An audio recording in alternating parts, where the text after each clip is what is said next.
Effendi Simbolon, mantan kader PDIP, menyarankan Ketua Umum PDIP Megawati Soekarnoputri harusnya mundur usai KPK menetapkan Sekjen PDIP Hasto Kristianto sebagai tersangka. Atas pernyataannya tersebut, juru bicara PDIP Guntur Romli menduga pemikiran Effendi Simbolon itu berasal dari hasil pertemuan dengan Joko Widodo. Jokowi. Effendi Simbolon baru bertemu dengan Jokowi. Mungkin itu hasil pertemuan mereka yang sama-sama pecatan PDI Perjuangan, kata Guntur Romli kepada wartawan. Rabu, tanggal 8 Januari tahun 2025. Guntur kemudian menyinggung pernyataan Megawati pada tanggal 12 Desember tahun 2024 lalu yang mengatakan ada pihak yang mau mengacak-acak PDIP. Menurutnya, pernyataan Effendi Simbolon mengkonfirmasi hal itu. Maka sudah benar apa yang disampaikan oleh Ibu Megawati tanggal 12 Desember, ada yang mau mengawut-awut, acak-acak partai, ucapnya. Kemudian, ia juga mengatakan bahwa pernyataan Effendi Simbolon semakin meyakinkan pihaknya bahwa penetapan tersangka Hasto merupakan orderan politik. Penetapan tersangka oleh KPK tersebut, lanjut dia, sebagai jalan untuk menekan Megawati. Maka kami semakin yakin penetapan tersangka pada saudara Sekjen Hasto Kristianto merupakan orderan politik sebagai pintu masuk menekan Ibu Megawati mundur, ujar dia. Sebelumnya, Effendi Simbolon turut menanggapi status tersangka KPK yang menjerat Sekjen PDIP Hasto Kristianto. Effendi mengaku prihatin terhadap masalah hukum yang menimpa PDIP saat ini. Turut prihatin.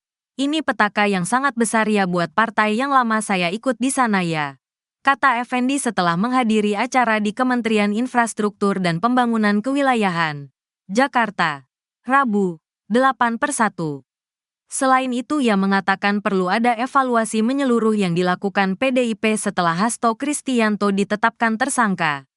Dia menilai selama ini belum ada kader PDIP dengan jabatan struktural yang strategis berstatus tersangka. Menurutnya evaluasi itu juga harus dilakukan mulai posisi ketua umum partai. Effendi menyinggung perlu ada pembaharuan total di kepengurusan PDIP. Harus diperbaharui ya semuanya.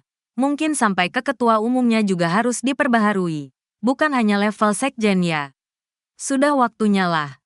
Sudah waktu pembaharuan yang total ya, terang Effendi. Megawati disarankan mundur dari Ketum PDIP, buntut kasus Hasto Kristianto. Megawati disarankan mundur dari jabatan Ketua Umum PDIP setelah Hasto Kristianto ditetapkan sebagai tersangka oleh KPK. Adalah mantan kader DPP PDI Perjuangan, Effendi Simbolon, yang menyarankan Megawati untuk mundur sebagai Ketum PDIP. Effendi juga menyatakan secara tegas, Ketua Umum DPP PDIP Megawati Soekarnoputri harusnya bertanggung jawab atas perkara yang menjerat Sekjen DPP PDIP Hasto Kristianto. Pasalnya, kata dia, apa yang menimpa Hasto saat ini merupakan petaka besar bagi partai berlogo kepala banteng moncong putih itu dengan posisi yang cukup sentral. Harus ada pertanggungjawaban dari Ketua Umum juga bahwa ini kan ada pelanggaran hukum, kata Effendi saat ditemui awak media di kantor Kementerian Koordinator Bidang Infrastruktur dan Pembangunan Kewilayahan RI, Rabu, tanggal 8 Januari tahun 2025. Saat disinggung soal bentuk pertanggungjawaban yang dimaksud, Effendi menyatakan, Megawati sebagai Ketua Umum PDIP sejatinya mundur dari jabatan. Lantaran menurut dia, persoalan yang menimpa Hasto Kristianto merupakan permasalahan hukum yang serius. Dia, Megawati, harus mengundurkan diri sebagai bentuk pertanggungjawaban atas, ini kan masalah serius, masalah hukum, bukan masalah sebatas etika yang digembar-gemborkan, ini hukum, tegas Effendi. Tak hanya itu, menurut Effendi, saat ini sudah saatnya PDIP melakukan pembaharuan posisi strategis di pucuk pimpinan yang tidak hanya mengganti sosok sekretaris jenderal. Apalagi, kata mantan anggota Komisi I DPR RI tahun 2019 sampai tahun 2024 itu, perkara yang menjerat Hasto merupakan hal yang fatal. Ya, harus diperbaharui ya semuanya, mungkin sampai ke ketua umumnya juga harus diperbaharui, bukan hanya level sekjen ya. sudah waktunya pembaharuan yang total ya, karena ini kan fatal ini, kata dia. Harusnya semua kepemimpinan juga harus mengundurkan diri. Kan partai itu kan bukan milik perorangan, partai itu kan diatur oleh UU Parpol, jadi harus dipertanggungjawabkan kepada publiknya juga harus tinggi, sambung Effendi. Secara pribadi, Effendi mengaku prihatin dan sedih dengan apa yang terjadi di kubu Partai Banteng. Gimana ya? Gak ada tanggapan, turut prihatin saja, kata Effendi. Lebih lanjut, Effendi mengatakan, apa yang tengah dialami oleh PDIP ini merupakan suatu petaka yang besar. Pasalnya, selama dirinya menghuni sebagai kader di partai pimpinan Megawati Soekarno Putri tersebut, tidak pernah ada perkara yang melibatkan sosok dengan jabatan tinggi. Ya, itu kan dengan sendirinya, turut prihatin. Ini petaka yang sangat besar ya buat partai yang lama saya ikut di sana ya. Belum pernah ada setinggi ini posisinya, kata dia. Hasto Kristianto sebelumnya telah ditetapkan sebagai tersangka dalam 2 kasus yang melibatkan mantan calon legislatif PDIP, Harun Masiku. Kasus pertama adalah dugaan suap terkait penetapan pergantian antar waktu, PAO, anggota DPR periode tahun 2019 sampai tahun 2024. Kasus kedua adalah dugaan perintangan penyidikan atau obstruction of justice yang dilakukan Hasto dalam penanganan kasus Harun Masiku. Diberitakan, Ketua DPP PDI Perjuangan, PDIP, Said Abdullah mengungkapkan keberadaan Sekjen DPP PDIP Hasto Kristianto, yang sempat mangkir dari panggilan KPK terkait kasus dugaan korupsi suap pergantian antar waktu, PAO, anggota DPR RI periode tahun 2019 sampai tahun 2024. Diungkapkannya, Hasto masih berkegiatan di kantor DPP PDIP setiap harinya. Pak Hasto tidak kemana-mana, Pak Hasto setiap hari ke DPP partai, kata Said di Kompleks Parlemen, Senayan, Jakarta, Rabu, tanggal 8 Januari tahun 2025. Said menjamin bahwa PDIP dan Hasto menghormati proses hukum yang berlaku. Pak Hasto ada di rumahnya, setiap hari ke DPP. Memang Pak Hasto kabur, ucapnya. Lebih lanjut, Said memastikan bahwa pemeriksaan ulang terhadap Hasto tidak akan mengganggu perayaan HUT PDIP pada tanggal 10 Januari. Kami sama sekali tidak terganggu oleh hal apapun. Karena ini agenda partai, pungkasnya. PDIP seret nama Jokowi usai KPK geledah rumah Hasto Kristianto.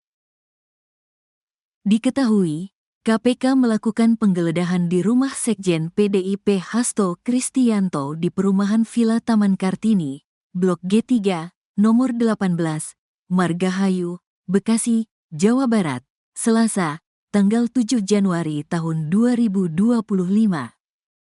Penggeledahan itu terkait penanganan kasus dugaan suap dan perintangan penyidikan atau obstruction of justice dalam perkara Harun Masiku. Juru bicara PDIP Guntur Romli menduga penggeledahan rumah Hasto sebagai upaya untuk mengalihkan isu soal Presiden ke-7 RI Joko Widodo, Jokowi. Yakni terkait rilis kumpulan jurnalis investigasi dunia, OCCRP, yang menempatkan Jokowi sebagai salah satu pemimpin terkorup di dunia. Penggeledahan rumah Sekjen PDI Perjuangan Hasto Kristianto oleh KPK di Bekasi bagi kami adalah upaya untuk mengalihkan isu dari pengumuman OCCRP yang menempatkan Jokowi sebagai finalis terkorup di dunia tahun 2024, kata Guntur, Selasa. Guntur mengatakan, dirinya mendapat informasi bahwa Jokowi sangat terganggu dengan isu rilis OCCRP. Sehingga, kata Guntur, Jokowi melakukan segala cara untuk menutupi kabar tersebut. Kami mendapatkan informasi, Jokowi sangat terganggu dan marah atas pengumuman OCCRP itu dan melakukan segala cara untuk menutupi berita ini dengan pengerahan buzzer dan intimidasi, katanya. Ada portal berita yang diintimidasi agar menghapus berita, dan pengerahan buzzer di media sosial untuk mendiskreditkan OCCRP dan pihak-pihak yang mendukung agar pengumuman OCCRP dilanjutkan oleh penegak hukum agar segera memeriksa dugaan korupsi dan pencucian uang Jokowi dan keluarganya, sambung dia. Dugaan itu, menurut Guntur, semakin kuat lantaran pada hari yang sama ada aktivis dan LSM yang mendatangi KPK meminta menindaklanjuti dugaan korupsi yang dilakukan Jokowi. Maka, dilaksanakanlah kegiatan penggeledahan rumah Hasto Kristianto untuk mengalihkan isu, jelasnya. Di sisi lain, KPK membantah bahwa penggeledahan di rumah Hasto sebagai pengalihan isu, termasuk mengalihkan isu Jokowi yang masuk nominasi pemimpin dunia terkorup versi OCCRP. Kami tidak bisa melarang pihak luar untuk berpikiran seperti itu ataupun ada juga pihak-pihak yang merasa bahwa kegiatan ini adalah pengalihan isu untuk isu-isu lain yang sedang hangat-hangatnya dibicarakan di beberapa media. Itu mari kita biarkan itu berada di ruang publik, kata juru bicara KPK Tessa Mahardika Sugiarto di Gedung Merah Putih KPK, Jakarta Selatan, Selasa, tanggal 7 Januari tahun 2025. Tessa memastikan penggeledahan di kediaman Hasto dilakukan penyidik secara profesional. KPK dalam hal ini penyidik akan tetap menjalankan tindakan secara profesional, prosedural, dan proporsional, katanya.